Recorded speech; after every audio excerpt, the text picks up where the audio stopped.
ilay tsy miova, ilay feny fitiavana, ilay loha rano, ilay fahatsarana lehibe indrindra amin'ny fiainanay. Misaotra Tompo ny amin'ity andro manokana izay mbola omenao anay ity indray, fa tena faly izahay Jesosy. Faly izahay satria ilay Andriamanitra ambony indrindra no misaina ny momba ny tsiraray avy.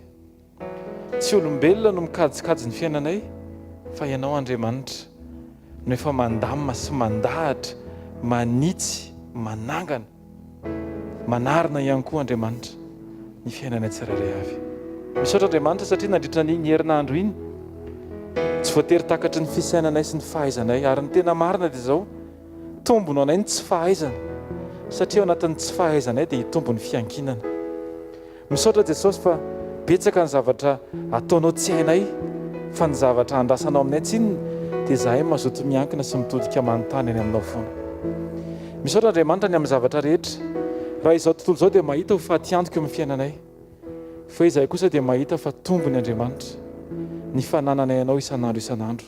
Misaotra Jesosy fa tsy nikajin'olombelona ny avelanao hitondra ny fiainanay, fa nikajinao Andriamanitra. Misaotra Jesosy fa tsy ny zavatra ambaran'ny olona no avelanao hisarika ny fiainanay, fa ny fanahinao Andriamanitra. Misaotra Jesosy fa tsy hoe izay tian'ny olona ho tanteraka amin'ny fiainanay, eny tsy izay tian'ny nofinay ho tanteraka amin'ny fiainanay dia tsy maintsy misy, fa izay teninao Andriamanitra, satria ianao ny tompon'ny teny farany eo amin'ny fiainanay tsiraray avy. Na fanompona, na asa, na fianarana, na andraikitra, na raharaha, na adidy maro samihafa Andriamanitra, aoka tsy isy fotoana anankiray ka avelanay isy zavatra hafa na olona na nofinay anapa-kevitra eo amin'ny toeranao Andriamanitra. Aoka anao ilay mpanapa-kevitra mandrakariva amin'ny antsipiriam-piainanay Jesosy. Aoka anao Andriamanitra tena apetraka amin'ilay maha-Andriamanitra anao tokoa, ilay tompony tompo sy mpanjaka amin'ny fiainanay, mpanapaka hatramin'ny antsipiriany, tsy izay lehibe sy heverinay fa tena tokony ho tapahanao ihany no avelanay tapahanao Andriamanitra, fa hatramin'ny momba anay rehetra Jesosy. Ianao no mahalala, ianao no mahafantatra, ianao no mahita sahady ny miafina ao ambadiky ny tendrombohitra. Ny fijerinay dia voasakan'ny tendrombohitra, voasakan'ny hazo, fa ianao ilay Andriamanitra mahita ny ambadika rehetra any. Dia izay no antony anakinanay ny fiainanay aminao Andriamanitra. Tsy izany any Andriamanitra fa tena tsapanay, fa fitiavana foana ny nasetrinao Jesosy, manoloana ny ditra, manoloana ny fisainana, manoloana ny fandavana, manoloana ny fanosehana izay nataonay tsiraray avy Andriamanitra. Tsy mijery olo-kafo izay hoe iza nanosika anao, fa matsiaro teny izahay tsiraray avy Andriamanitra. Fa nisy fotoana izahay ohatran'ny te handeha amin'ny sainay mihoatra noho ny fitarihanao Andriamanitra, ohatran'ny te hianan-kendry eo anatrehan'ny fahalebiazanao Jesosy Kristy.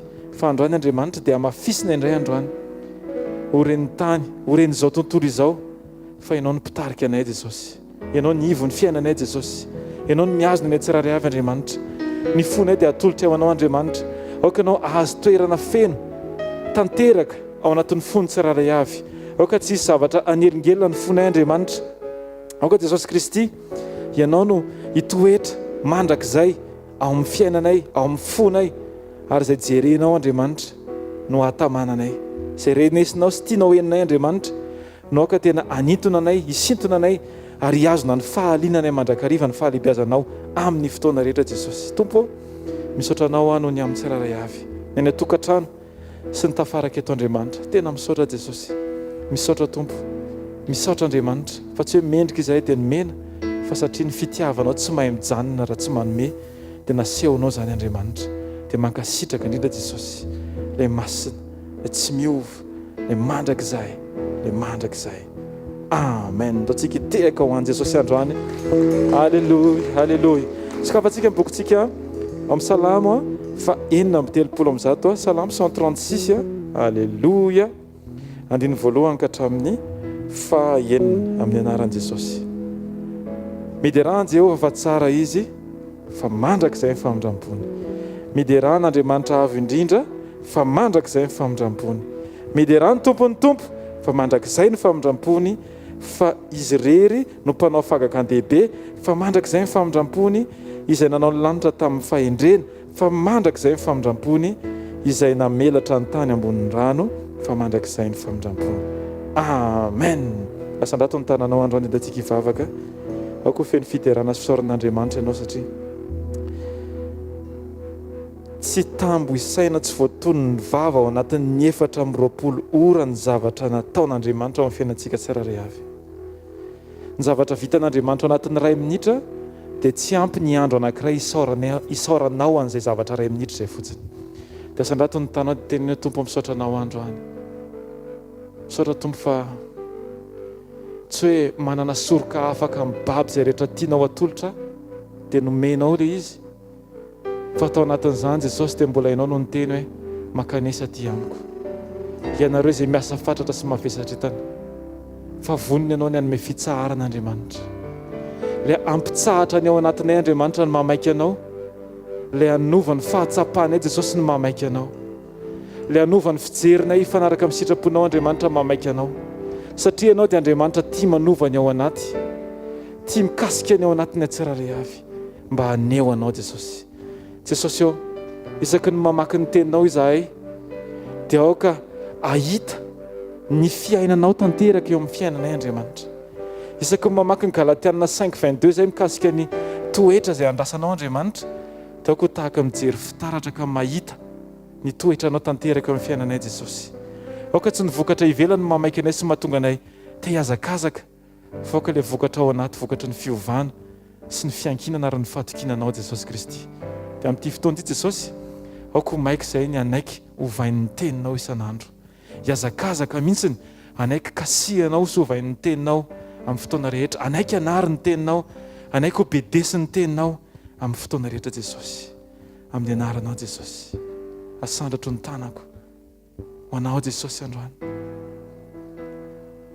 Fianao ilay efa hatramin'izay hatrizay ary mialohanay tsirairay avy. Alleluia. Iny ianao Jesosy, ianao nivon'ny fiainanay Andriamanitra, ianao miazona anay Jesosy ary mitarika anay isan'andro isan'andro. Alleluia ho anao Andriamanitra. Tiako loatra ianao Jesosy, tiako loatra ianao Jesosy. Asandratro ny tanako ho anao Jesosy, mpanjakako, fianao ilay mpanjaka ny foko, mpanjaka ny foko. Dao veritsika ihany asandratro ny tanako ho anao Jesosy androany. Iny ho anao rery Jesosy. Alleluia. Asandratro ny tanako ho anao Jesosy, mpanjakako ianao, fianao ilay mpanjaka ny foko ianao Jesosy. Kany foko Jesosy, tsy manana afaka ohatranao zahay. Tokana eo amin'ny fiainanay ianao Andriamanitra. Tsy manana fa tompoko afa-tsy ianao. Tompoko afa-tsy ianao. Ianao no irin'ny foko Jesosy. Ianao no irin'ny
rehetra Jesosy io. Androany zay Tompo tena manantona anao eto indray, manatitra mombanay rehetra Jesosy, atolotra eto anatrehanao androany Jesosy. Dia tena fotoana indray iantoranay eo atongotrao, iantoranay sy ankofanay eo anatrehanao Jesosy. Fotoana sarobidy indrindra eo amin'ny fiainanay, fotoana tsy miverina intsony fa ny androany ihany. Tena hoe fotoana noloranay tsara indrindra avy aty anatinay, fotoana Jesosy eo isaoranay, itsofanay sy ankofanay eto anatrehanao. Mankasitraka anao zay Jesosy, manantena anao tanteraka izay, ndao hiaraka nantenan'Andriamanitra tsika androany. Manantenan'Andriamanitra ianao, fa ao amin'Andriamanitra misy mifamindram-po, ao amin'Andriamanitra misy mifanavotana. Ndao hiaraka nantenan'Andriamanitra tsika, fa efa nanafaka tsika tamin'ny fandriky ny fahavalo izy, nanesitra tsika tao anaty lavaka izy. Ndao hiara-nantena asika, asandrato ny vavakao manantenanao zay Jesosy androany, manantenanao fananay. Ianao ilay tompony tompo, ianao ilay mpanjaka ny mpanjaka no antononay androany. Ianao ilay Andriamanitra mahery indrindra, ianao ilay Andriamanitra mpanao fahagagana be, ilay nampisokatra ny ranomasina mena. Ianao no antononay eto androany Jesosy. Sikafanay ho anao fonay Jesosy, sikafanay ho anao mombanay rehetrarehetra. Ianao no ilainay eto Jesosy androany.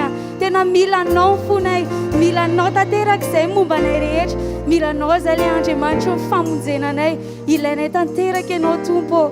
Fenony aminay tsirairay avy androany Tompo. Mila anao izay, mila mifanatrehanao izay, mila mifanainao masina izay, fenony tsirairay avy androany Tompo. Halleluja.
tu nível humano.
Jesosy ny amin'ny fitiavanao fa tsy misy manana fitiavana lehibe noho izany dia nanolorany ny aina amonjeny sakaizany misaotra anao zay Jesosy misaotra anao zay fa nafonao ny ainao famonjenanay mankasitraka tsapanay fa tena tianay ianao fitiavanao mbola mitahiry anay fitiavanao miaro anay miahanay tsirairay avy mankasitraka anao zay Jesosy eo misaotra anao zay fa ianao le Andriamanitra tianay hatramin'ny taloha indrindra ka ho mandrakizay misaotra ny amin'ny famindram-ponao magaga misaotra ny amin'ny fahasoavanao fitantananao fitsaharanao zay omenao anay mankasitraka anao zay Jesosy tena tsapanay fa tena tianay ianao Jesosy misaotra anao zay Tompo Jesosy zao malala fa ty ianao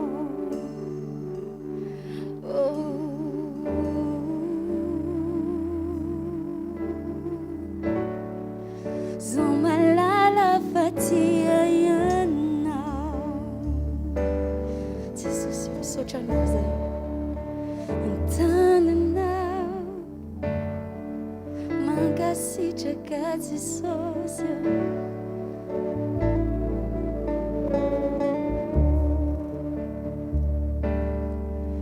ny tananao no mombay zao malala fa ty ianao sotra Jesosy eloko navelanao zao malala fa ty ianao ny tananao no mombay Jesosy eo ny tananao no mombay zao malala fa ty ianao eloko navelanao zao malala fa ty ianao mety anjera miavona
izao mbola itsorofana no ny heriny sandrinao zao malala faty ayanao.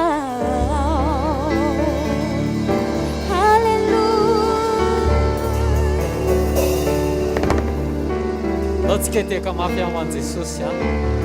Tovy mafy ny teakao voninahitry Jesosy irery any. Alleluia. Tonga amin'ny fotoana zay anomezantsika voninahitra an'i Jesosy tsika amin'ny alalan'ny fijoroana vavolombelona. Mazoa toerana tompoko azafady. Ao anatin'izany anasantsika an'ireto anabavy anankitelo reto a. Taty Ony, taty Domoina ary taty Vero. Asantsika voalohany a taty Ony a ao anatin'izany. Ya, afaka tantarainy taty hoe ina nazo any taty a. Oviana le izy a nandritry ny hafiriana nanao na fisehoany a ezahantsika fitinina ihany noho ny amin'ny fotoana izay andraisantsika teny rehefa avy eo tompoko. Misaotra tompoko. Voninahitra ho an'i Jesosy fa za zany voan'ny cancer nanono tao anatin'ny roa taona le izy roa taona zany faharetan'le izy tao a.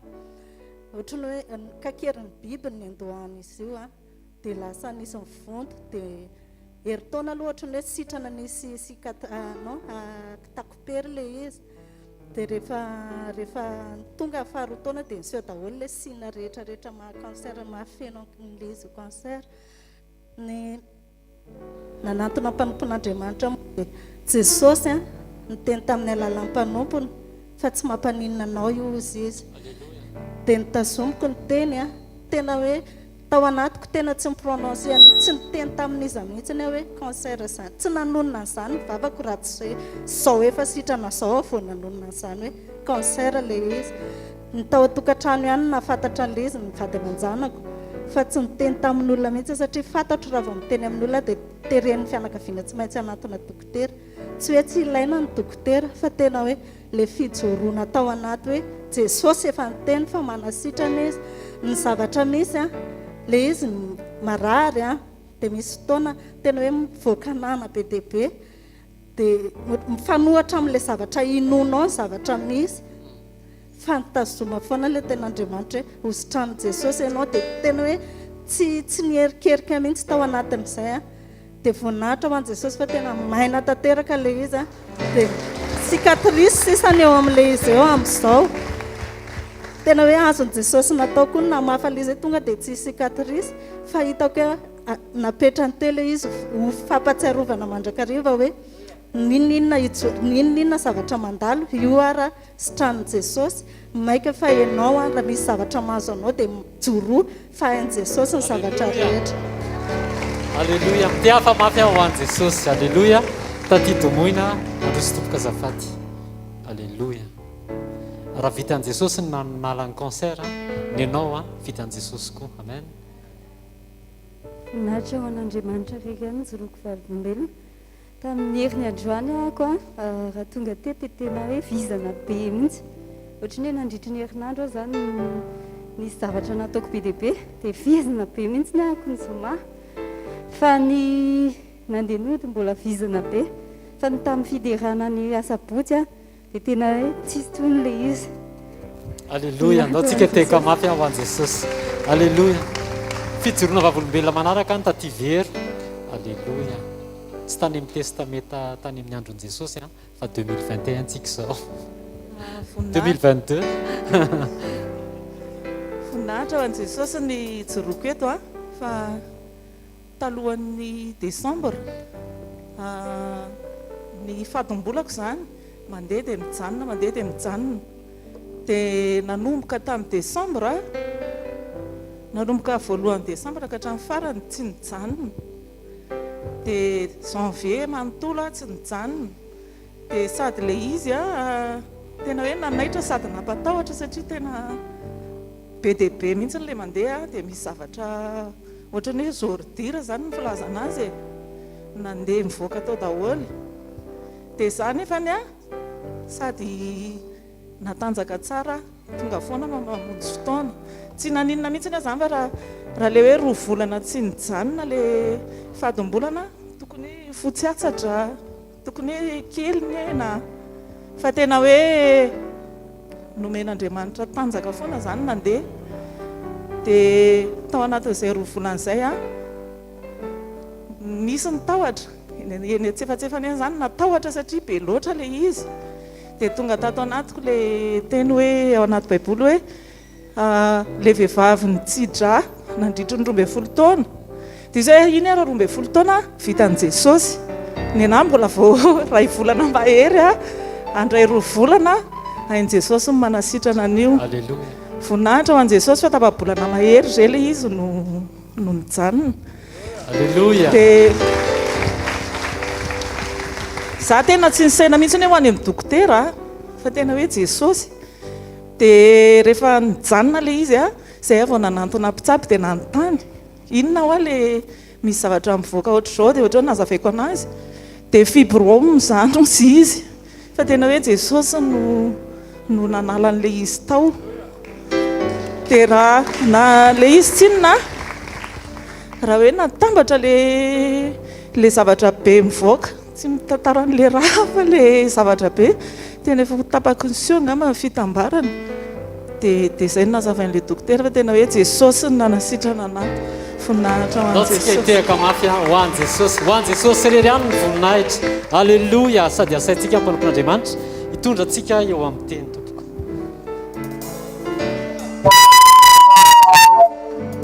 Alleluia. Hatramin'ny bafy raha ataon'Andriamanitra miorakoraka ny voninahitra azy. Andaontsika itetanana mafy be ho an'Andriamanitra. Alleluia.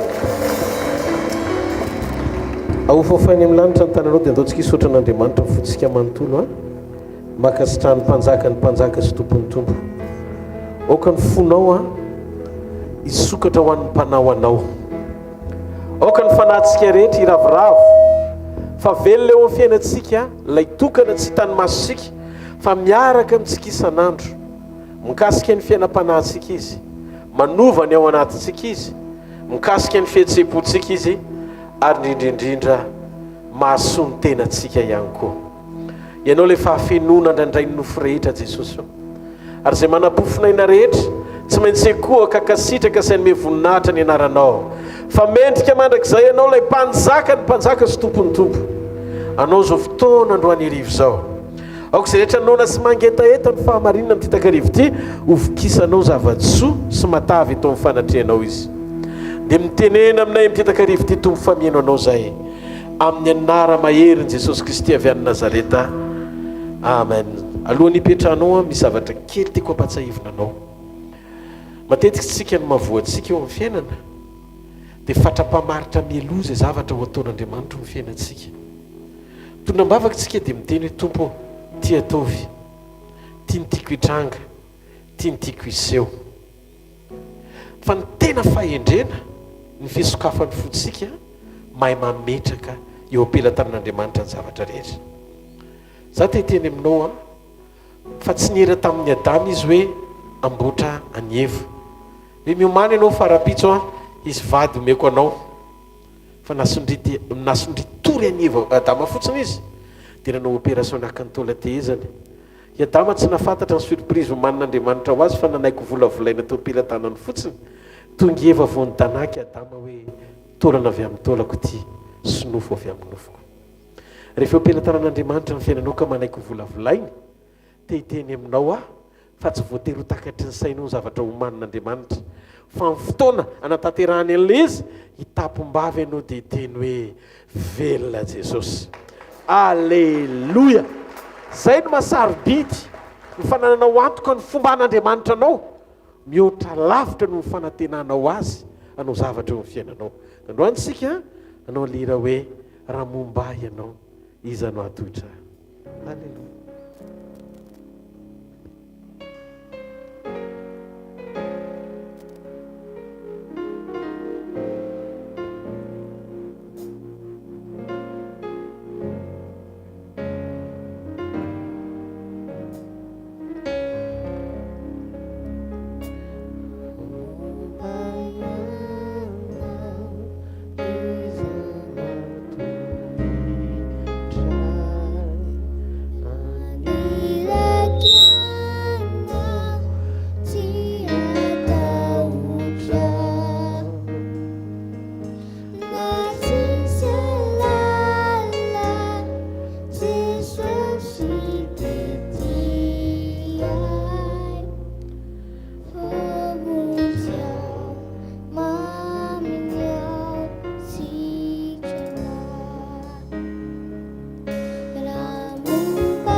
Alleluia! Ndotsika ireo koraka mafy be eo ampanjaka ny mpanjaka sy tompony. Alleluia! Ndotsika iteny hoe Hosana! Hosana! Any amin'ny avo indrindra ho ampanjaka ny mpanjaka. Tompony tompony Jesosy avy amin'ny Nazareta. Orakoraka mafy be eo anazy. Alleluia! Mahazo toerana tompo raha iteny aminay ianao andro any arivo manambara fahamarinana aoka izy teny mpantsipananarana aoka izy fijoroana ao amin'ny sitraponao aoka izy fahataterahana araka ny teninao aoka tsy teny andalo fotsiny ka mita teny zay ho mpiainy mpakatoa ahita tombontsoa avy aminao satria isan'izay akasitranao amin'ny anaran'i Jesosy mitenena tompo famiananao zay amen amen. Andriamanitra dia Andriamanitra miara-miasa amin'ny fahakelezantsika. Miara-miasa amin'ny fahakelezantsika Andriamanitra. Andriamanitra tsy mifidy zavatra goavana ampiasaina fa manomboka amin'ny tsinitsininy izy amadika ny faran'izay bitika indrindra ho tonga zavatra faran'izay goavana indrindra. Veriko amintsika foana hoe Andriamanitra rehefa niasa nanomboka tamin'ny vovoka fa rehefa nidira amin'ny fanotronana ny vovoka tonga endrika Andriamanitra atao hoe olona. Zany hoe Andriamanitra tsy mahay manao zavatra ratsy latsa-danja amin'ny fahatsarana. Mety miainga amin'ny tsinitsininy izy fa tonga zavatra iny rehefa miditra tsehatra izy. Androany hariva zao io fiainam-pananao io fiainan'io fiatseponao io vatanao sy nombanao ray manontolo tsy voatery ho takatry ny sainao na hitan'ny masonao fa efa mahita n'Andriamanitra miasa sahady ahy. Efa mahita n'Andriamanitra ho aza efa miasa sahady. Ndao antsika hijery zavatra kely ato anaty Baiboly manam-porofon'izay. Matio 7:1-4. Tamin'izany olo zany dia nakeo amin'i Jesosy ny mpianatra ka nanao hoe iza mono lehibe indrindra ao amin'ny fanjakan'ny lanitra. Ary Jesosy niantso zazakely anankiray akeo aminy dia nametraka azy teo afovoany ka nanao hoe lazaiko aminareo marina tokoa raha tsy miova ianareo ka ho tonga tahaka ny zazakely dia tsy hiditra amin'ny fanjakan'ny lanitra mihitsy ianareo. Koa nazovina anetry tena tahaka ity zazakely ity dia izy ny lehibe indrindra amin'ny fanjakany lanitra. Korintianina voalohany toko voalohany ny andiny fadimy Korintianina voalohany toko voalohany. Halleluja. Korintianina voalohany toko voalohany ny andininy fadimy amby roapolo ka hatramin'ny andininy fafito amby roapolo. Fa ny fahadalan'Andriamanitra dia endry noho ny olona, ary ny fahalemen'Andriamanitra mahery noho ny olona. Fa hevery ny fiantsonanareo rahalahy, fa tsy firy ny olon-kendry araka ny nofo, tsy firy ny olona mahery, tsy firy no avorazana. Mika, bokin'ny Mika toko fahadimy ny andiny voalohany ka hatramin'ny andiny fahatelo. Fa ianao ry Betlehema Efrata, izay kely tsy tokony ho isan'ny arivon'ny Joda akory, dia avy ao aminao ny voan'izay anankiray ho mpanapaka ao amin'ny Israely hatry ny fahagola no fa ny voany dia hatrizay. Raha faritana fony atao hoe kely dia tsy isa fa le tonga teo aoriany lehibe. Andriamanitra dia tsy menatra miara-miasa amin'ny kely, na dia be voninahitra sy goavana ary izy. Tatsika Andriamanitra fa nifidy an'i Jakoba izy. Jakoba atao hoe mpamitaka, ny midika hoe Jakoba dia mpamitaka. Andriamanitra rehefa niona tamin'i Jakoba mpamitaka dia nanova azy ho tonga Israely ny fiafaran'ny tantarany. Fa zavatra hitako momba n'Andriamanitra dia izao, mihaino tsara sika. Andriamanitra rehefa nifidy an'i Jakoba mpamitaka, entsika tamin'ny heri ny tantaran'i Jakoba fa Andriamanitra no nifidy azy, nahazo tsodrano Jakoba. Fa vokatry ny tsy fahamarinany teo ampandraisana an'izay tsodrano izay, fa namitaka ny rahalany izy, namitaka ny rainy izy, dia tsy tanteraka zato isan-jato teo aminy tsodrano ny Isaka, fa nisitraka ny fomba an'Andriamanitra izy satria nahazo tsodrano.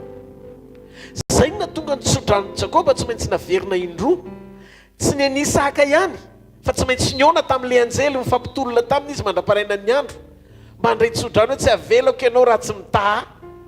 Dia nanova ny anarany ho tonga Israely Andriamanitra teo ambom-pionana rehefa akaiky adiva hazava ratsy ny andro. Fa ny mahatalanjona amin'Andriamanitra dia izao, ty tena nampametra mpanontaniana mihitsiny hoe fa nahoana ary. Ao am-bokin'ny Exodosy toko fahatelo ny andiny fahaenin'Andriamanitra, rehefa niona tamin'i Moizy izy dia hoy koa izy, izao no Andriamanitry ny razanao, dia Andriamanitry Abrahama sy Andriamanitry Isaka ary Andriamanitry Jakoba. Dia nisarotava Mosesy fa natahotra hijery an'Andriamanitra. Fa maninona ka i Andriamanitra no manambara ny tena ho Andriamanitry le mpamitaka, fa tsy mba n'le anarana novainy vaovao no nolazainy fa izy no Andriamanitra Israely. Averiko, fa maninona Andriamanitra ny tsy nijoro ny teny hoe za no Andriamanitra Israely, satria izy ihany nanova ny Jakoba ho Israely. Fa Andriamanitra rehefa niona tamin'i Moizy tsy nanonona ny tena no Andriamanitra mpanova, fa nametraka ny tenany ho Andriamanitra ilay Jakoba mpamitaka. Teto Andriamanitra dia nijoro Andriamanitra ny adalany lasan'ny Jakoba ny Israely, fa tsy ilay Israely vita brisement voasedra. Izaho ozy izy no Andriamanitra ao, fony ianao mbola niodikodina. Za no nitahiry ianao ka navelona ainanao, mahatonga anao mba ho tonga ho isan'ny antsoina hoe Israely. Andriamanitra ny antony dia tadio, tsy menatra Andriamanitra ny hijoro anambarany tena no Andriamanitra ao tamin'ilay fotoana mbola nahafebla anao. Tsy Andriamanitra manome lamosina na labaraka anao, fa Andriamanitra samy joro mpanovanao, fony ianao mbola tao anaty adalana. Famindrapo zany, tsy mahareteka ao an'Andriamanitra. Famindrapo zany. Halleluja. Zany ka fitiavana. Samy joro ho tompona andraikitra na dia mbola tao anaty fahalemenao azy.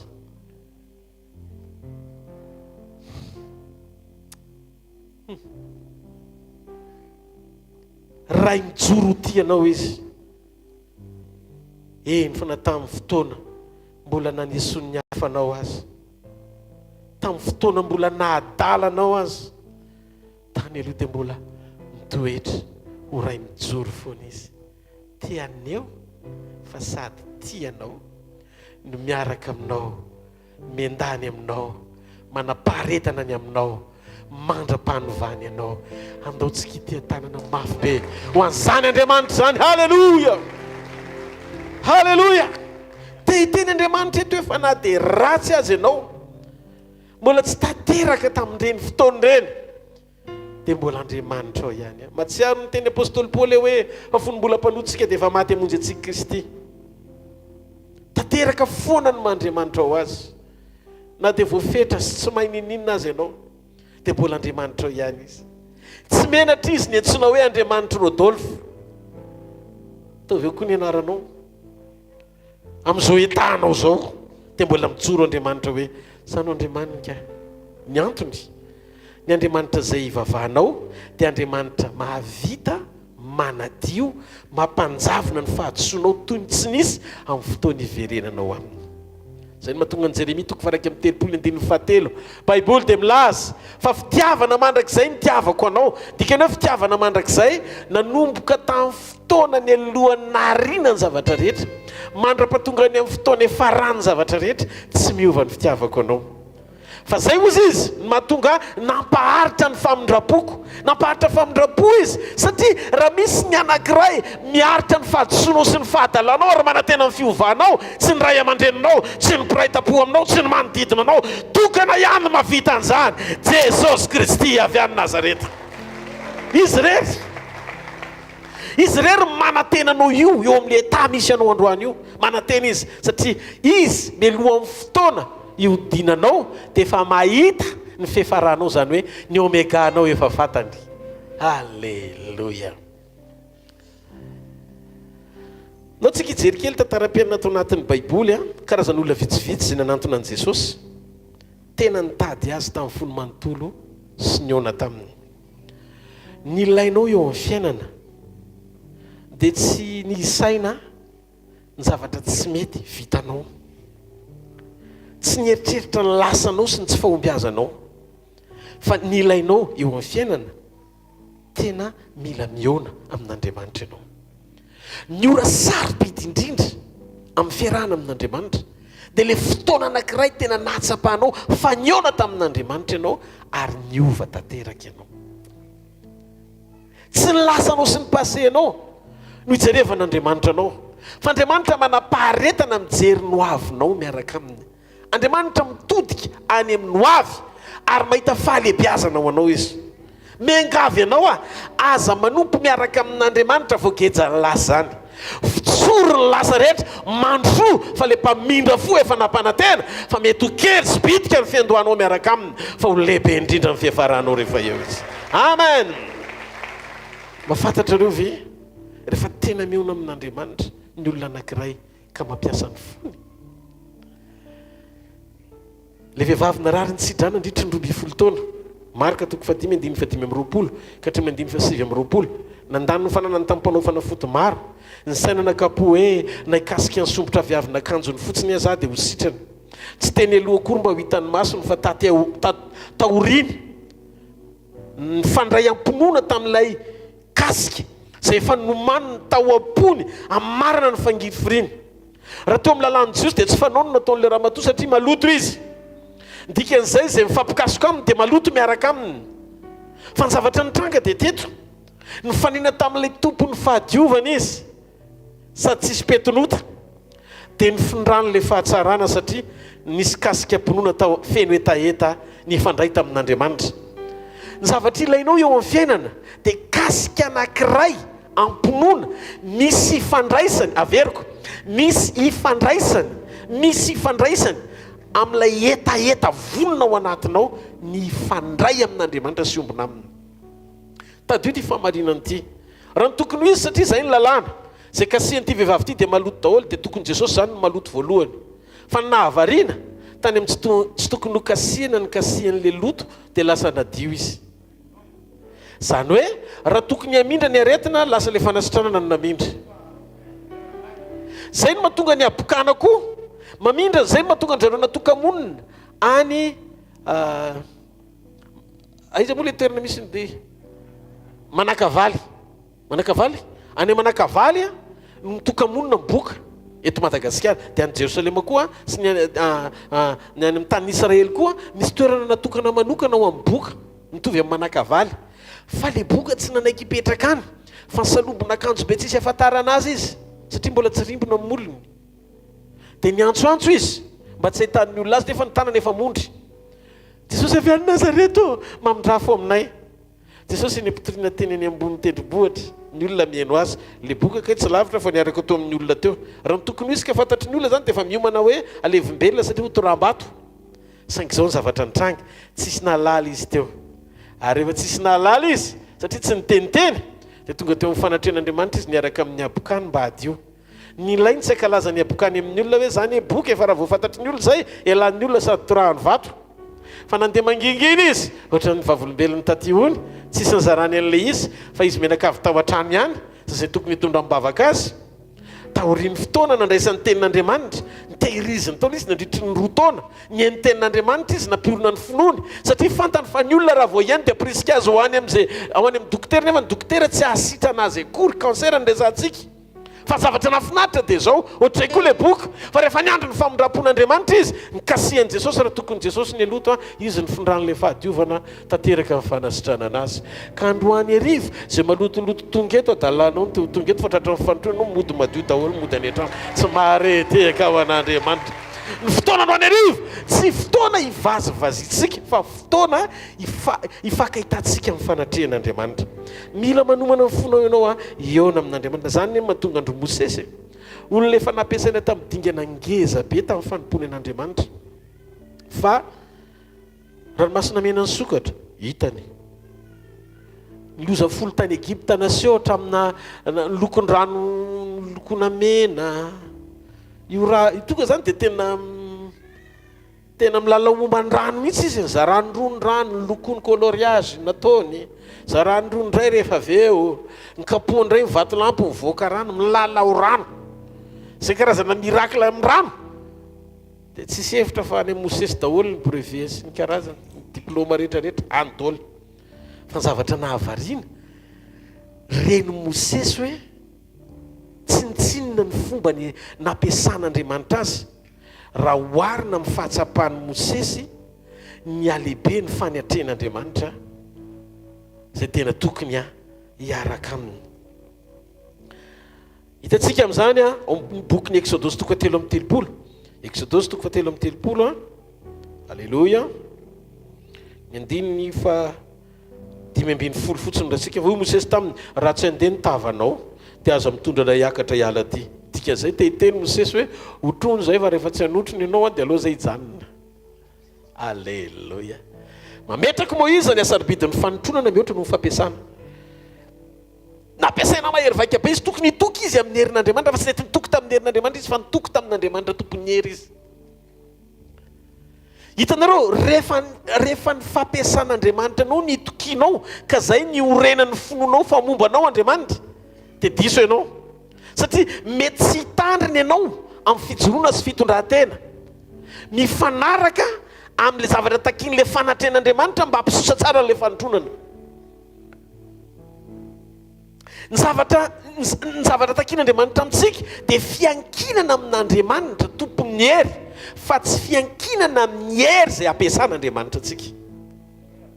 Zay no mahatonga antsika tsy mitoky teny fatratra na mametraka ny lanjan'ny fisitsika amin'ny fomba fampiasan'Andriamanitra antsika fa mijery ny valeur an'Andriamanitra sy ny lanjan'ny fisiany eo amin'ny fiainantsika mihoatra lavitra noho ny existence antsika eo amin'ny fiainana, noho ny fisitsika eo amin'ny fiainana. Teteny aminao Andriamanitra tsy mampiasa ny mahery zay milaza ny tenany falehibe satria manjary tsy miharihary ny fahalehibiazany. Fa ny fahalehibiazan'Andriamanitra dia asehon'Andriamanitra mikery eo amin'ny fiainan'ny olona zay manaiky hitoetra sy onona amin'ny fahakelezany manoloana ny fahafantarany ny fahalehibiazan'Andriamanitra. raha Saoly-mpanjaka nandava ny Goliata dia laza ny Israely rehetra hoe mpanjaka zatrady iny ny anay. Fa izy Andriamanitra tovolahy 17 ans no ampiasaiko, tsy manana expérience na traikefa nady akory ny indray mandeha azy. Fa izy Andriamanitra izy no atsoko hiatrika ny Goliata mba ahafantaran'ny Israely fa manan'Andriamanitra ny Israely izay tsy mitoky amin'ny sandry na mikery na mipahatanjahana fa mitoky amin'ny fahefan'i Jehovah tompony maro. Zao ny zavatra nitranga. Samuel voalohany toko fito ambin'ny folo ny andiny fadimy amby efapolo. Hozy izy Davida tamin'ny Goliata. Ianao manantona amin'ny sabatra fa za manantona anao amin'ny anaran'i Jehovah Andriamanitra ny Israely. Tehiteny eo amason'ny Israely sy ny firenena rehetra Davida. Tehiteny izy hoe miaraka amin'ny fahakelezako tsy vitako ianao fa amin'ny anaran'i Jehovah no asahiko anao. Ka ninino nadetrehako toy ny tady hoe ho vita zany rehefa androso amin'ny anaran'i Jesosy tsy maintsy vita ny anaran'izay. Tsy maharetehaka ho an'Andriamanitra. Hitanareo fahafahan'ny olona anankiray miaina ao anaty fahakelezana miatrika amin'ny fahalebiazan'Andriamanitra dia tonga dia tarafina amin'ny fanapahan-kevitra miatrikady. Ny alalàna fa tena manaiky ianao ny toetra amin'ny fahakelezana, tsy miasa saina ianao miatrikady fa manankina an'ilay isan-jato amin'Andriamanitra amin'ny toe-potony satria mananatoka fa misy ny fanohanan'Andriamanitra. Zay le endriky ny fahatokiana mampitoetra anao ao anaty fahatoniana na dia miozongozona sy mafy biary ilay fanoherana tsy le tafiotra eo amin'ny fiainana.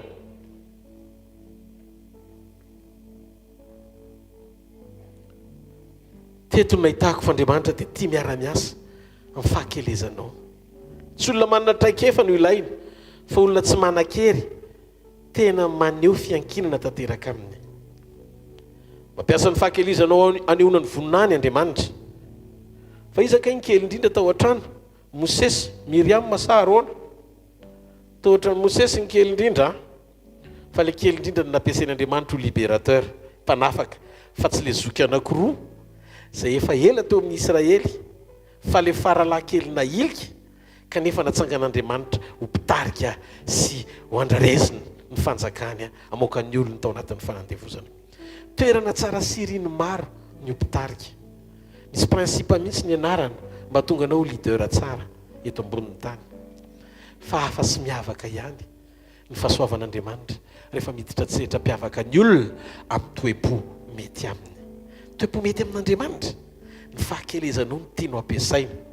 Ny olona rehefa teo lehibe dia te hiseho izy aneo ny fahalebiazany. Fa ny olona ny fahakelezana miafina izy fa tedavina ny andavaka satria manam-pahasoavana ohatran'ny Daniela miankina mambavaka amin'Andriamanitra dia tsy vita ny liona viraviraina satria manana anjely mpiaro azy. Te teny amintsika androany te hiara-iasa amin'ny fahakelezanao Andriamanitra. Roviana re ianao vao kely, roviana ianao vao kely. Mekoatritsika tsy miresaka amin'izay olona hoe lehibe vatana eto, tsy enam-batana ny lazaiko eto, fanetretena sy toe-panandra zaiko eto, manaiky toetra ohatran'ny zaza. Vakitsika teo izy lehibe ao fanjakan'Andriamanitra raha tsy manaiky kely ohatran'ny anankiray amin'ity zaza ity nareo dia tsy hiditra mihitsy ny fanjakan'ny lanitra. Tamin'Andriamanitra namorona any Adama tonga dia olona goavana, tsy nandalo fahakelezana ny nataon'Andriamanitra. Zay no forony, niainga tamin'ny vovoka tonga dia olona ngeza be, tsy isy tadipotra satria tsy nateraka. Raha etsy amin'izao Adama dia savaina izy, izy Adama teo avery. Jerena fotsiny mifotrana izy tsisy fotra satria tsy nateraka izy. Dia zay ny ahafantarana azy hoe ity Adama. Halleloja. I Adama vao vita tonga dia olona feno tomomba anaraka ny endrik'Andriamanitra. Zay no namoronany azy indrisy anefa fa le foronon'Andriamanitra tao amin'ile fahalebiazana fa tsy nandalo fahazazana nanota sy mivadika taminy. Fa rehefa namorona an'ilay Adama faharoa Andriamanitra, toy izy Andriamanitra hoe tsy mety tsony tonga dia olona ngeza be ny foronona fa hiditra andeha ny etape ny fahakelezana izy nateraka Jesosy. Dia mba fantatrareo ve nanetry tena olona izy na fenina mba tsy ho tratra ny sabatry Herode. Matthieu toko faharoa andiny fahatelo ambin'ny folo. Matthieu toko faharoa ny andiny fahatelo ambin'ny folo. Amin'ny anaran'i Jesosy. Ary ny efa lasa nandeha ireo indro nisy anjelin'ny tompony sao tamin'ny Josefa tamin'ny nofoka nanao hoe mifoazy ianao ka eto ny zazakely sy ny reny dia mandosira ny Egypta ary mitoerana ny ambara-pilazako aminao fa Herode efa hitady ny zazakely ho vonony. Zany hoe nampandosirina ny fahefany Herôda lay Andriamanitra tonga nofo nandalo tamin'ny endriky ny fahakelezana fanetreteny zany. Ny antony nanetretena olona izy. Rehefa nanetretena olona dia tsy nifikiriny mafy ny fitovizana tamin'Andriamanitra.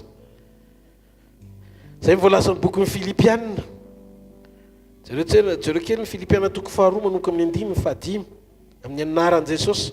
Aoko aminareo zao saina zao zay atao amin'ny Kristy Jesosy koa, zay na dia manana ny endrika Andriamanitra aza dia tsy nataony ho zavatra ho fikirina mafy ny fitoviana amin'Andriamanitra, fa nifohana ny tenany taminaka ny endriky ny mpanompo sy ny nahatongavany manam-pitoviana amin'ny olona. Ary rehefa hita fa nanatareo olona izy dia nanetritena ka nanakehatra amin'ny fahafatesana dia ilay fahafatesana tamin'ny hazo fijaliana. Ka ny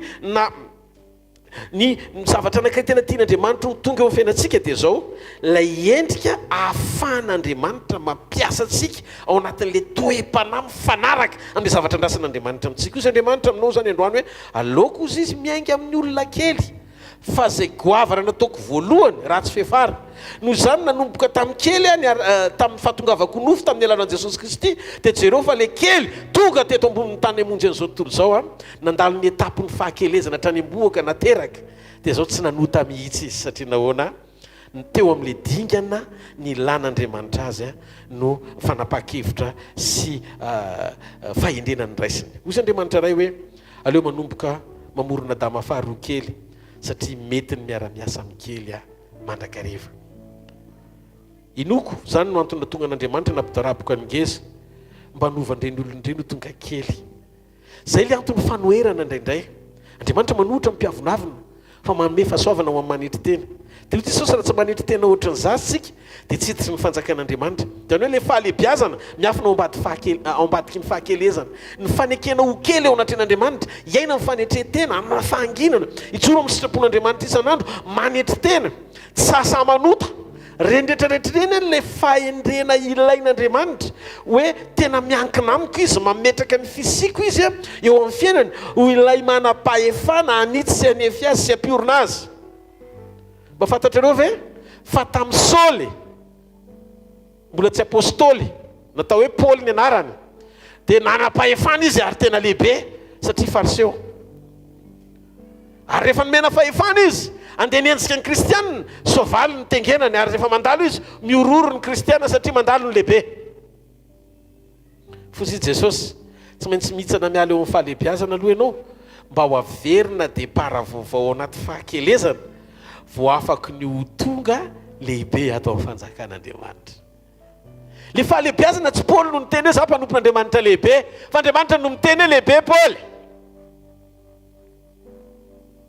Kono tena voalohany toko 5:9. Le Paoly be voninahitra, le Saoly be voninahitra, Saoly lehibe lasa Paoly kely. Halleluja. Ny 9:9.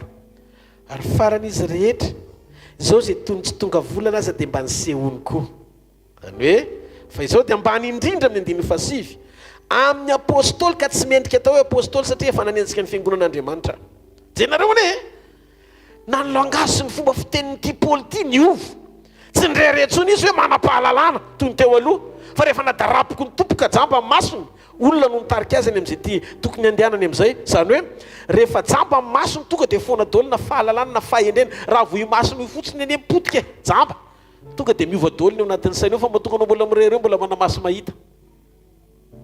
Samsona ane matanjaka fa ny aina sy nakafy ny fahalebiazana izy sy ny fomba nampiasan'Andriamanitra azy, zay no natonga azy lafo satria tsy nitandrina izy. Fa rehefa tonga ny fotoana anankiray naravany Samsona amin'izay, potseriny zareo vao masony tsy nahita zay lalakaleany intsony, nitaritiny ohatry ny anankiray amin'ireo boriky izy zay azony mpanjaka tengenana. Tadio nisongadina ny fahakelezan'ny Paoly, aneo ny fahalebiazan'Andriamanitra rehefa nanomboka nanaiky novan'Andriamanitra Paoly tamin'izay brisement lalovany. Sainy fa izy nanoratra ny 2:3 eo amin'ny filazantsara, eo amin'ny epistily azafady, tamin'ny epistily nosoratany zay natombo tamin'ny fanambarana mihoatra ny apôstôly rehetra, ary ny apôstôly Petera zay lohan'ny apôstôly nitendren'i Jesosy ho lehiben'ny apôstôly aza dia nilaza fa misy fanambarana nomena am-polo izy fa tsy nomena ala izy. Zany hoe endriky mifanompona tsy misy ny atao hoe tia ny tonga aloha ary tia ny tonga farany, fa ny ampisongadina anao anatin'ny fanompona ny fanekenao iainao anaty fahakelezana mba hampisongadina amin'ny fahalehibiazan'Andriamanitra.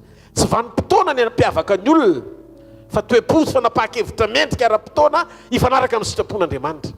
Noho izany zay no mahatsara ny sekoly ny fanefena atonga n'le toe-po mety amin'Andriamanitra seholy le fahakelezana ny fanekenao kely eo anatrehny fahalehibiazan'Andriamanitra mba ahafany mitondra anao miritarita any amin'izay zavatra mbola tsy hitanao nefa tianao aseho amin'ny alalanao. Misy zavatra be dehibe ny mbola tsy hitany maso e, mbola tsy ndrenesy ny sofina, mbola tsy nitranga teto ambony tany révélation tian'Andriamanitra seholy eto ambony ty tany ty, fa miandro toe-po mendrika Andriamanitra anehonana zany ary mahita Andriamanitra ny titakarivo ty a fenao anisany tsy mahare tiaka ho an'Andriamanitra. Ao amin'ny Korintiana faharotoko faharoambin'ny folo, Korintiana faharotoko faharoambin'ny folo. Alleluia. Ny andininy fafito ka hatramin'ny andininy fafolo. Ary fandrao irere noho ny abetsaky ny fanambarana. Jereo ane zany efa nadaraboka teny ambony soavaly tonga jamba nampahiratiny Ananiasy lasa apôstôly goavana ny toro filazantsara nanaiky ny tena no kely mihoatra noho ny apôstôly rehetra dinga ny fahakelezana ampiasana azy amin'ny fahalehibiazana. Rehefa nitobaka indray le fanambarana dia mbola tonga indray ny brisement hiazona anazy sy rere sao dia manan-javatra mihoatra noho ny sasany dia ametaka amin'izay hoe miavaka ahako.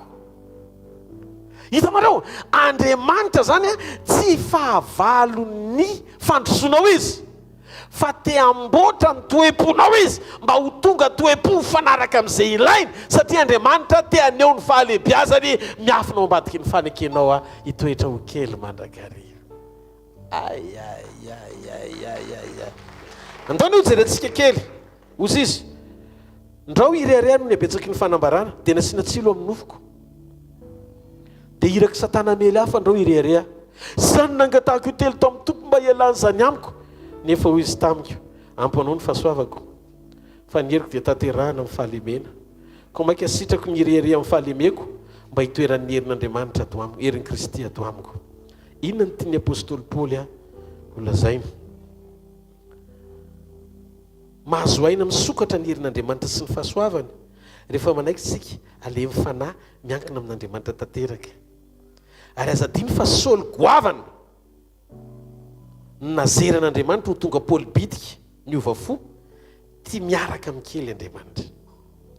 Rehefa ianao zay ny manaiky ho kely dia hiasa sy ampiasanao Andriamanitra, fa rehefa ianao zay ny manaiky fa malemy sy tena hoe tsy maefa nininona raha tsy eo izy dia manomboka hijoro Andriamanitra aneo aminao zava-miafina ampiorenany ny ao anatinao mba tonga ny faneho-piankinana ao anatinao tanteraka zato isanjato aminy.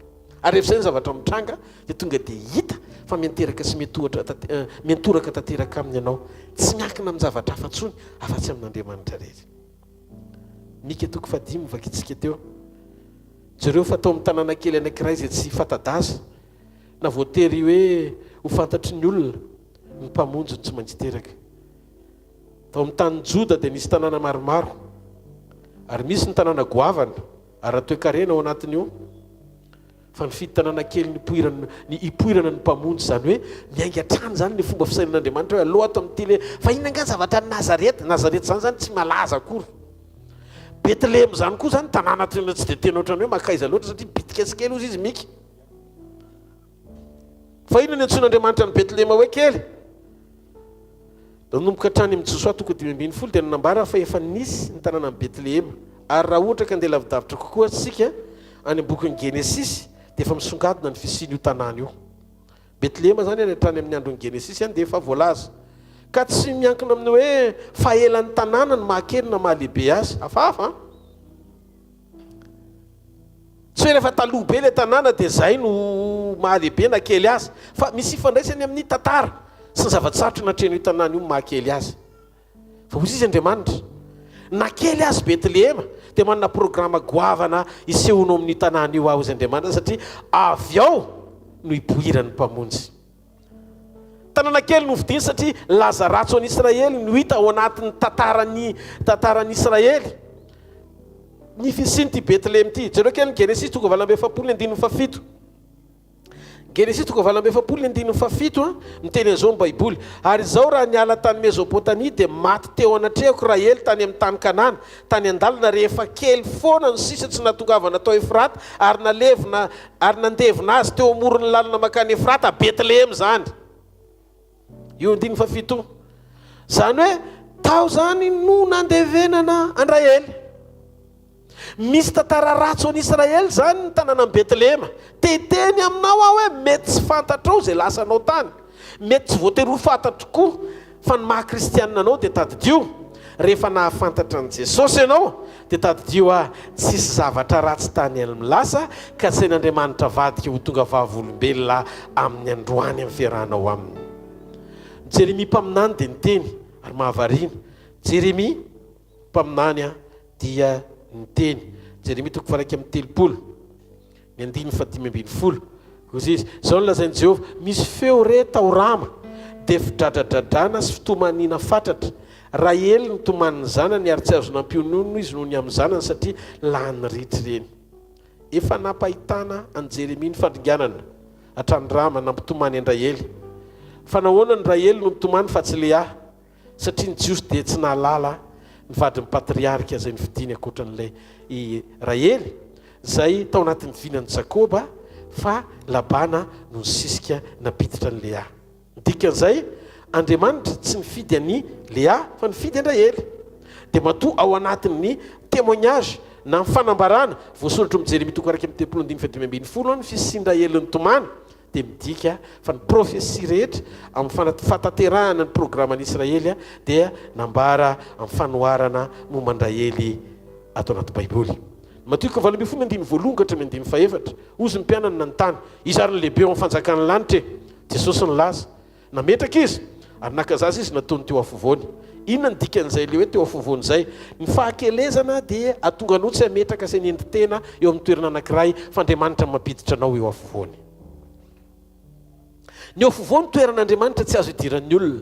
Raha misy olona telo nivory amin'ny anarako dia eo afovoany fa rehefa toe-jaza ianao dia Andriamanitra no mitondra anao eo afovoany. Raha iso kely aloha boky Matio hoe Matio 7:20 ny 9:1-4. Tamin'izany olo zany dia nakeo amin'ny Jesosy ny mpianatra ka nanao hoe iza moa ny lehibe indrindra ho fanjakan'ny lanitra, ary Jesosy niantso zazakely anankiray akeo aminy dia nametraka azy teo afovoany. Jesosy nametraka an'ilay zaza teo afovoany. Tsy olona no mametraka anao eo amin'ny toerana sy anjara voatendry fa Andriamanitra. Ny olona manaikotarian'Andriamanitra sy apetraka Andriamanitra ny anjara voatendry dia olona azon'Andriamanitra antoka fa mitoe-jaza, tsy hoe bevoka ny dikany hoe mitoe-jaza fa manana toetran-jaza. Halleluja. 9:7 ka nanao hoe lazaiko aminareo marina tokoa raha tsy miovy ianareo ka ho tonga tahaka ny zazakely dia tsy hiditra ao amin'ny fanjakan'Andriamanitra mihitsy ianareo. Ko nazovo no anetry tena. Jereo dia toetra tafita amin'izay tahaka ity zaza takiny, tsy mirehare, tsy miavonavona. Fantatr' Jesosy fa izay tsy eo an-tanan'i Jesosy dia tsy fakahita amin'ny destiny. Fa rehefa manaiky ianao ny ametraka amin'ny fiainanao eo an-tanan'i Jesosy, toy ny zaza tsy mba miavonavona fa manaiky ho tariana sy alahatra, dia Andriamanitra nitondranao any amin'ny anjara voatendry mety aminao. Ny vahaolana tadidio tsara amin'ny tsy fandrosoana dia tsy hoe mila mahomby ianao. Ny vahaolana amin'ny aretina tsy hoe mila fanasitranana ianao. Ny vahaolana amin'ny tsy fananana asa tsy hoe mila asa ianao. Fa ny vahaolana tena ilainao eo amin'ny fiainana dia ny fanananao antoka fa atehan'Andriamanitra ianao manana ny fanatrehany. Ninona nanantsika sy arena misy eo amin'ny fiainantsika ravo zany rehefa tsy eo Andriamanitra. Tsy olana io ny olana fa tsy fisian'ny présence ny olana. Ame ohatra anao kely manokatra an'izany bebe kokoa. Ny olana sadraka sy mesaka sy abedina gotsy ry zareo hitanao tao anaty laforo, fa raha sanatrika tsy tao anaty laforo le olona fanefany zay fotsiny. Misy zavatra trela tsy voatery hifanaraka amin'ny zavatra eritreretin'ny sainao fa hitondran'Andriamanitra anao. Mety mafy be ilay izy fa zao izy tsy olana io amin'Andriamanitra rehefa eo izy. Ny olana tamin'ny sadraka mesaka sy abedinago tsy ry zareo natsipy tao anaty laforo, fa raha sanatrika tsy tao le anankiray fanefany. Ka ny olana tsy hoe ianao en danger be,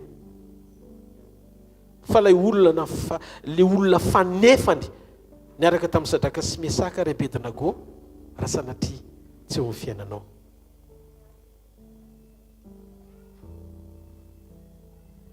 ka mety mangoritso ny Nebokadnezara vety izy telo lahy fa rehefa teo ny fanefany ary teo io izy telo lahy le mpitazana nanipy faly hita amin'ny fahavoazanao ihany no ite tanana rehefa mahita ny fanotronan'Andriamanitra eo amin'ny fiainanao. Aza misaina zay makahalanao, aza mandany fotoana mijery ny faratsiny ny ambavan'ny olona mombanao, mifantoha amin'Andriamanitra fa raha velona Jesosy.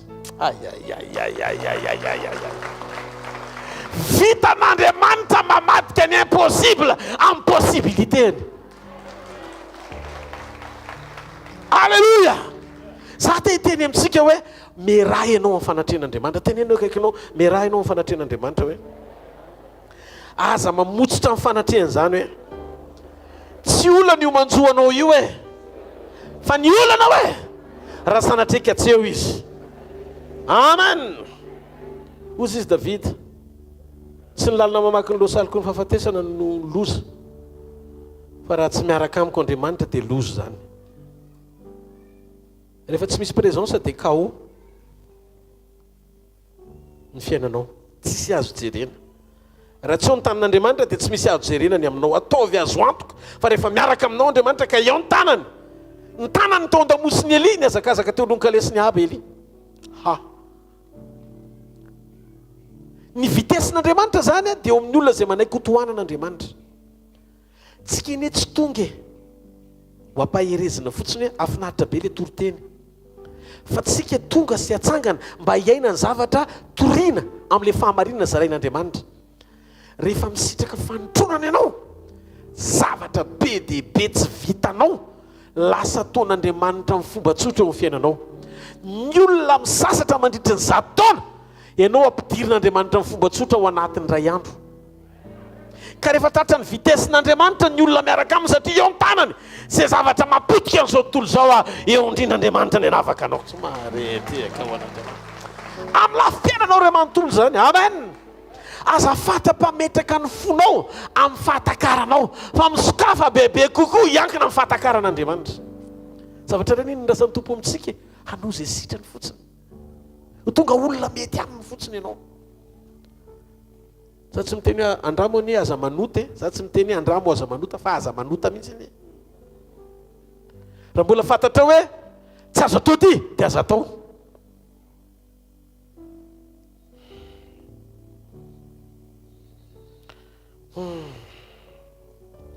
Ahoana pasteur ny tonga ataovy eo an-tsaina foana hoe mahitanao Andriamanitra n'aiza n'aiza, dia anao ndeha hanapa-kevitra iny dia tonga dia atao vita mihitsy hoe io izy io. Dia raha tsy mety le izy dia mba andramo aza manao beloa, fa mahatonga amin'ny fiainana tsy miova mihitsy ianao beloa. Andriamanitra terenao fotsiny fa efa mbanadropanao fa ianao tsy mpiasa fa zanaka. Zanaka ianao, natao hafaly ny rainao aloha ianao. Zay mahatonga azy ny teny zany lazaiko taminareo mba ho ao aminareo ny fifaliako.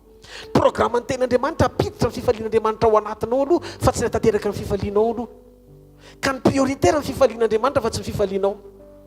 Zay mpanaraka vavaka amin'ny hvkl-mission event tsy mahafantatra an'izany toly. Aoka io fo io tsy ohatra noho izay tokony ho tandremana fa avy eo ny hevin'ny aina. Aoka io fo io ho voafehy tsara ao amin'ilay planina sy programman'Andriamanitra. Anao izay mampety an'Andriamanitra, ny fanomponan'Andriamanitra voalohany dia tsika manaiky ho tarihana sy handeha ao programma ilan'Andriamanitra tsika. Tsy sika mampandevitra n'Andriamanitra, betsaka ny mampandevitra n'Andriamanitra. Avelako fotsiny Andriamanitra eo amin'ilay toerana fa fantatra mandrakizay ny famindram-poana veriberina foana. Matetika lany andro ao ampanaovana confession fa tsy mety miova mihitsy. Foko miova ianao, foko miova ianao miverina rahapisy io ihany ianao eo. Tompo maninona ary ty foko ty eo. Tenanao amin'izay mahatonga an'ilay zotiny tandrimo. Andriamanitra efa tenosika anao lavitra satria hitanao misy zavatra pozitiva ao anatinao. Misy zavatra pozitiva ny ao anatinao. Hitanao be fitiavana ihany. Hitanao tia mizara ihany. Fa misy sujet anankiray zay. Hitanao fa mampandevitra azy. Ty izy Andriamanitra ifampitazantsika mandra-panananao fanapahan-kevitra. Ijoro tsy hampandevitra fa naiky ho tohanany famindram-poko. Amen. Dia zay le mahatonga rehefa mitory teny eto dia miteny an'izao zay tsy tianareo mihitsy le izy nefa veriko indray. Aza velo lany fotoana eo ampanefena Andriamanitra fa meo fotoana ampandrosoana amin'izay.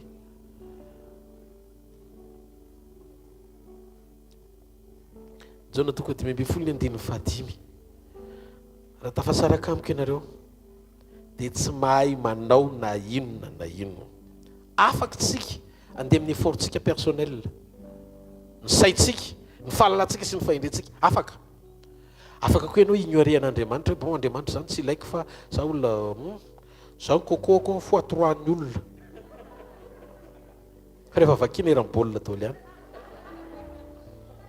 aola izy tia ny lalana fantatro fa mety sy mapety dia joro ianao andeha arak'izay tianao ihany tsy maninona. Mety eritreritranao hoe ny résultat ao ambadiky ity dia tsy maintsy ty possible ho tonga any ianao. Fa zao ty teny ty nomeko anao androany hariva, tondroy maso fa tsy hita fiadanana zany ianao. Fa raha tsy milalana toanan'Andriamanitra ny lalana andehananao dia tsy maintsy sakaizany eny raha tebiteby, raha tahotra, raha fanahiana, raha ovotra. Tsisy fahasambarana zany miazaky misioka amaraina fa ny hariva vizana ihany. Mivavako anao dia tsotra mahita ny fanatrehan'Andriamanitra ny ianao. Ao kotronina amin'izay manomboka androany hariva, ao ka hita fitsarana miaraka amin'i Jesosy, ao ka mba ho isan'ny olona anankiray rehefa tonga amin'ny fahamarinana aza manao refus na fahamarinana zany, aza mandà fahamarinana zany, aza mandà fananarana zany. Ny andro farany tompoko ozy izy ny tenin'Andriamanitra hoe farany ozy izy any bokin'ny Hebreo any. Aza mahafono fiarahantsika miangona tahaka amin'ny fanaon'ny sasany ozy izy.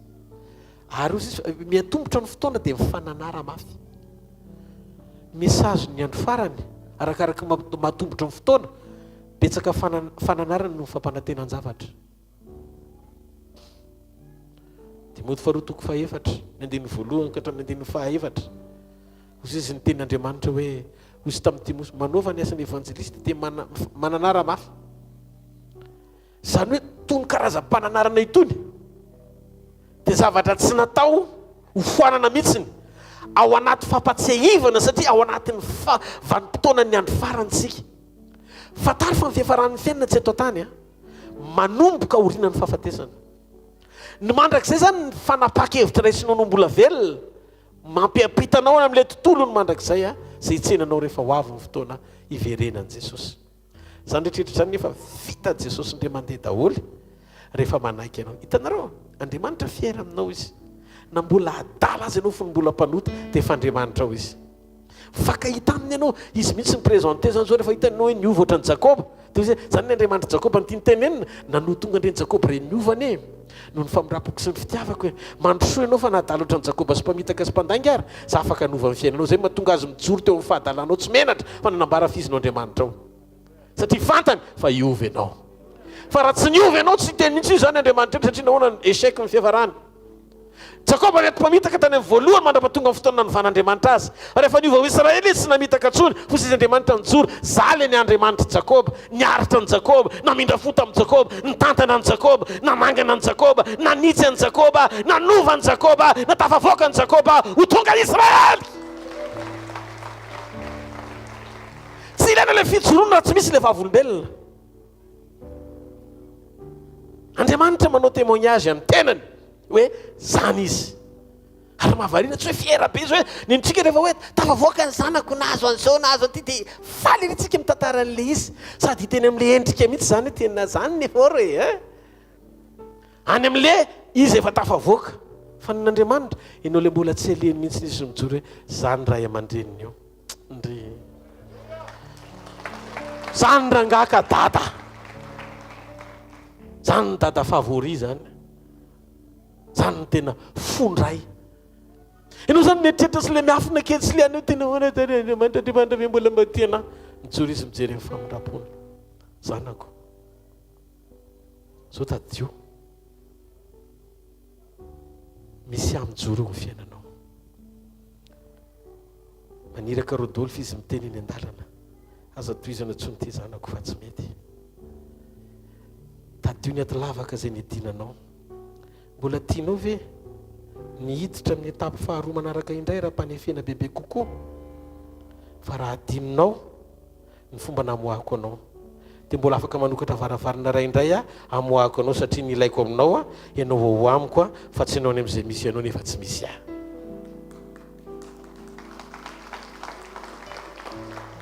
zay no mahatonga ny brisement ny tsy ilainy raha tsy misy fanovana tanteraka ny fiainana. Manatanjon'Andriamanitra ny tanjony tsy ny fiovam-piainanao fa ianao ny tanjony.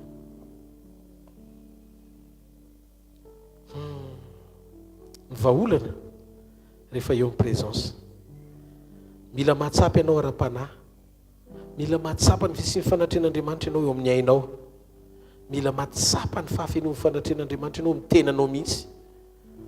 Zay le mahatonga anao oin na voaositra. Hitanareo tamin'i Jesosy voateraka Jesosy dia zao nataony voalohany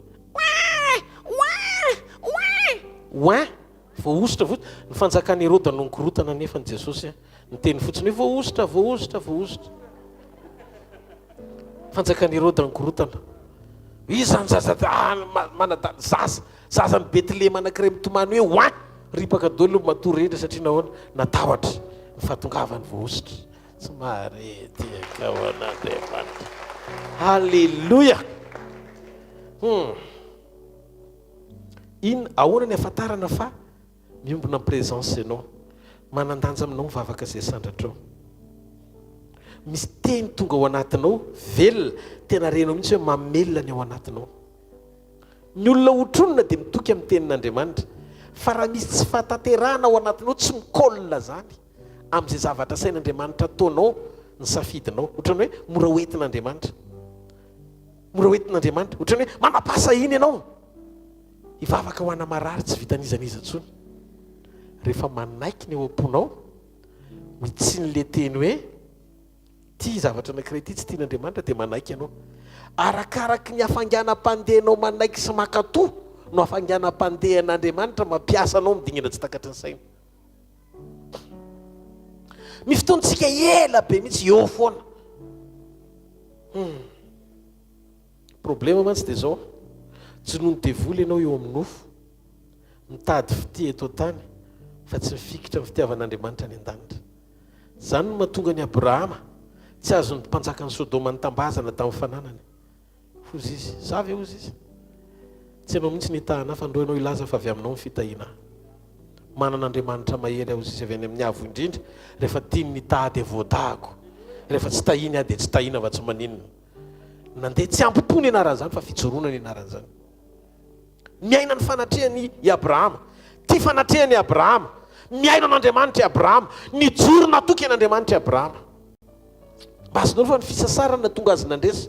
Babo amin'izay le rena no entiny teo amin'ilay mpanjakany Sodoma dia hoe hoentanao ny fananana fa ny olona janonanao anao izy Abrahama. Tsisy nyraisiko avy aminao fa zay pahany fotsiny tokony nandeha olona niaraka tamin'ny Kristy mihina fa za tsy mila ninina avy any aminao. Joro i Abrahama. Ho anao androany maraina. Rehefa tanteraka ao anatinao izay fijorono izay, tsy hoe ny zavatra rehetra ny tsy ilaitsika, mila ny zavatra rehetra tsika. Tsy hoe bandy manana ny ampy tsika akory, na olona manana ny rehetra, mety foana. Tsy maninona fa zao mila ho anaitintsika miaraka amin'Andriamanitra. Mijoro samandazy tokony ho lavina manaiky izay tokony ho ekena, tsy marety ka ho an'Andriamanitra. Amin'ny fotoana rehetra satria nahoana zay mety amin'Andriamanitra mety amintsika, rehefa tsy mety amin'Andriamanitra tsy mety amintsika. No compromis. Tsisy. Mila ny fijoroana ao Andriamanitra.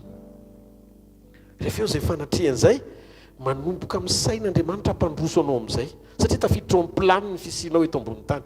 Aza misaina ny fisian'ilay planina hiaraka aminao hoe amin'ny fotoana rehetra Andriamanitra fa vonona izy fa mbola tsy misaina mihitsy izy hiaraka aminao raha ohatra ka mbola hitany tsy fahamatoranao.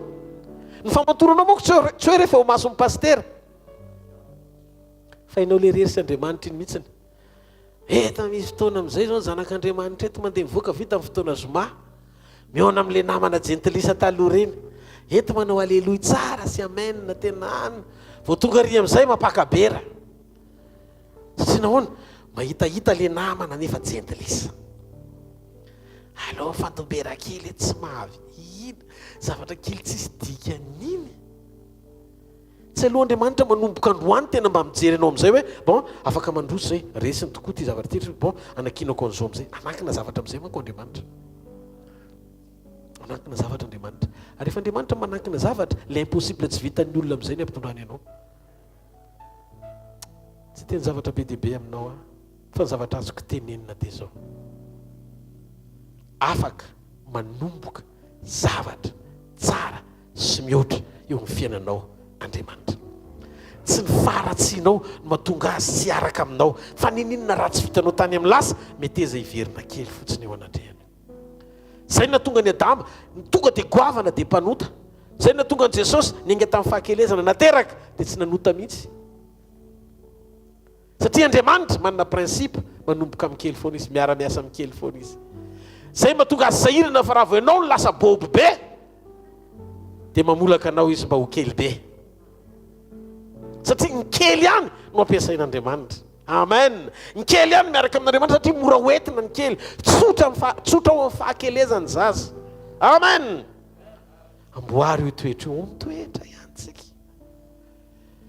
raha pitso any men'andriamanitra révélation manokana mikasika momba ny fandraisana tena nandinika teny ny ainga avy amin'io teny teo io fa nyteny tamiko zavatra anankiray andriamanitra momba ny fandraisana raha za ianao tonga raha-pitso amen tena mazava be mihitsy le izy hoe zao ny zavatra anankiray ty le momba n'le mofo ty momba n'le kapoka meo ny olona am'izay amen mbola tsy renao le izy mbola tsy hitany masonao le izy fa taom-pon'andriamanitra le izy fa militsika manoka tena foana miaino an'andriamanitra zavatra sarobidy eo anatin'le izy raha voenao manaiky agogo le teny de zay mahatonga azy ny teny tamin'Paoly tsy mahazo mirereny ny abetsaha fanambarana asiko tsilo alleloia ka tsika tsy mila tsilo de aloha andriamanitra efa le miasany eny fotsiny fa mba tenaitra anao mba ho tonga tsara kokoa manetry teny eo fanatren'andriamanitra ty hafa mafy be eo an'andriamanitra amen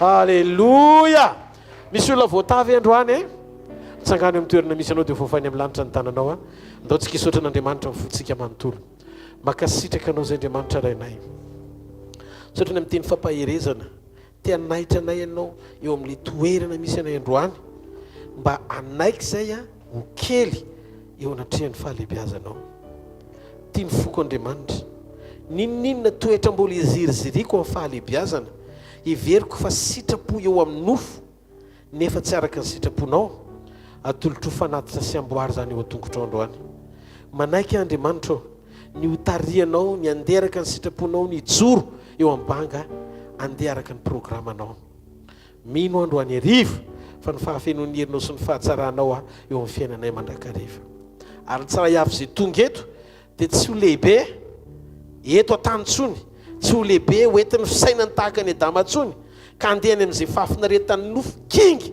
andehany amin'izay mapety ny fiainany nefany tsy voatery ifanaraka amin'ny sitraponao fa vonin'andriamanitra ny joro kosa eo amin'ny planinao na tsy de tena voatery hoe apety anay azy zany eo amin'ny fomba fijerinay fa aminao tena zay mety aminay aza vela tahotra laforo zay fa rehefa mijoro amin'ny fahamarinana zay tsy laforo ny olana fa rehefa eo amin'ny fanatrehanao tsy rehetra ny laforo tsy anakery ny laforo andriamanitra oka ny tsiraray avy androany zay mamaky adika tonga eto anapahatsapany asarobidy ny fanatrehanao ho ambony lavitra no zavatra rehetra zay ny mahatonga anay mamboatra ny fonay mba hotronona fa tsy ampiasa ositra foana ao anaty fahatakara amin'ny teny ampinoana mba hanova zavatra tsy izay hanova zavatra fenao miasa ao amin'ny fiainanay andriamanitra mino amin'ity takarivo ity fa hiasa mahery ianao tahaka ireo olona rehetra zay nijoro vavolombelona teto mbola isanao ihany koa ny fiainany tsirairay avy amin'ny anaran'i Jesosy Kristy avy any Nazareta amen. Totsika ity tanana mafy ny tompo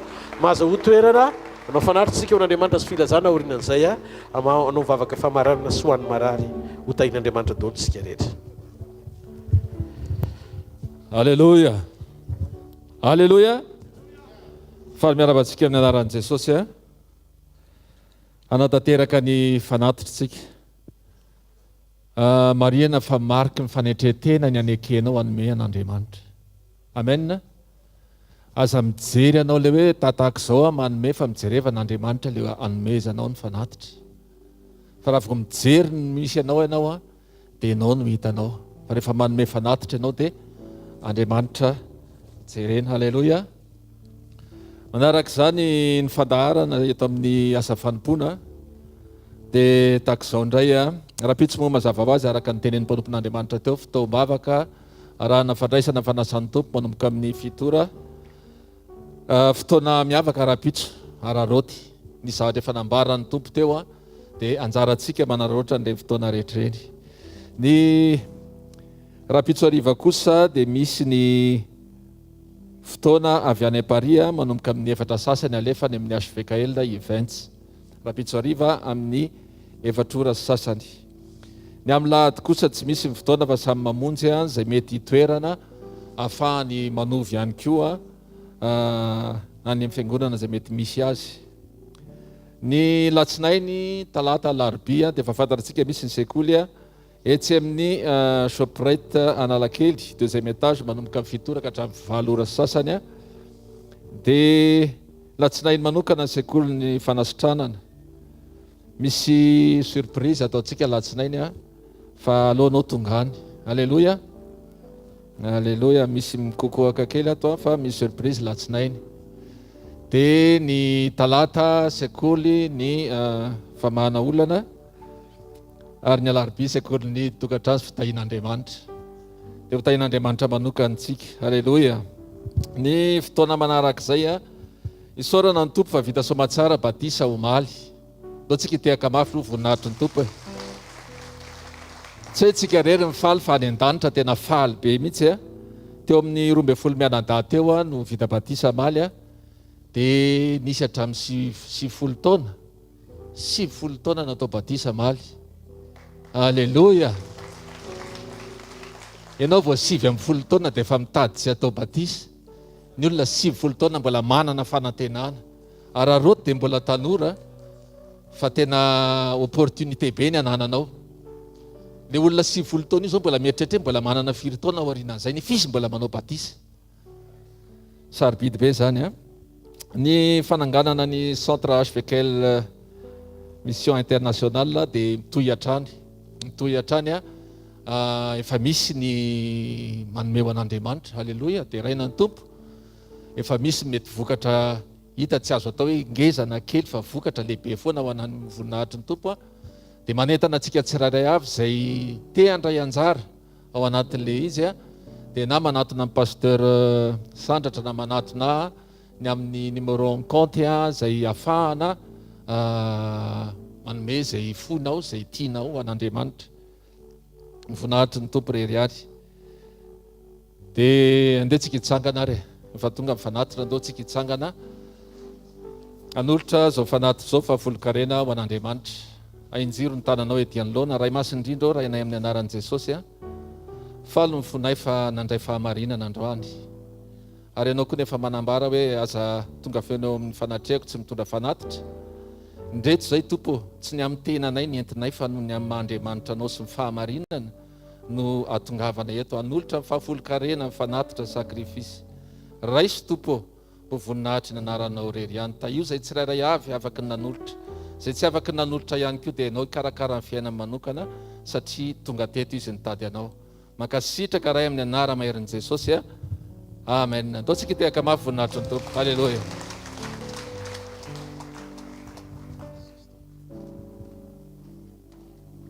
Alleluia. Ao fofany amin'ny lanitra ny taninao dia mivavaha. Tenenao Andriamanitra androany tompo, ametraka ny fanatrehanao aho lara-pameny eo amin'ny fiainako. Raha misy zavatra mbola tsy tanteraka tompo ka hitanao ato anatiko, ongotsy zany. Tsory amin'Andriamanitra mety hitanao hoe misy zavatra anankiray izay, izay zavatra ray izay ny andrasan'i Jesosy aminao.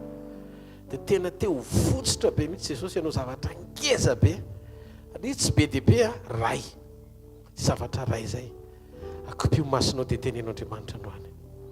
Afoky anao ty zavatra anankiray ty Jesosy androany. Tena napakevitreto ahako. Fa ninona mampisaringotra eo amin'ny nofo Andriamanitra. No fisainana, na ny fijery, fanao, fiteny, fomba fieverana, fieritreretana. Aza dino fa indraindray tsika mora mandray zavatra tsy raisina. mamboly zavatra tsy izy amin'ny fetretana maloto ao anatin'ny saitsika ao dia mametraka fitsarana tsy marina ao amin'ny rahalahntsika nefa tsy anjarantsika akory zany.